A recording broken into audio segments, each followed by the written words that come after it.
Mimi nimekuwa kwa koti, nimekuwa kotini kila saa. Account za watu relatives wangu zote zilikuwa frozen, zilienda huko zikazimwa. Ndio hata nikishikwa ama nifanye nini, hakuna mtu anaweza kunitolea kodi. Tumeteseka na hawa watu. Sasa baada ya hiyo, mnaona tena walikuja huko kila siku. Nimekuwa na wageni huko, watu wa EACC, watu wa nani, kila saa kwa nyumba yangu, kwa ofisi, ndio kazi zifanyike.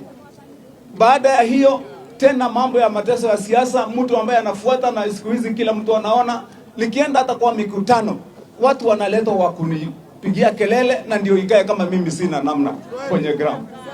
Lakini sasa baada hiyo yote, na mpaka atakutukua risasi kwa nyumba, sasa imekuja mpaka Nairobi kutoka Kiambu, ndio sasa hapa nimalizwe kibiashara.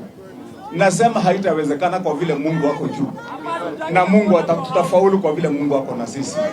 Nataka niwashukuru nyinyi wote, watu wa Nairobi, watu wa Kiambu, watu wa Kenya wote ambao wametembea hapa.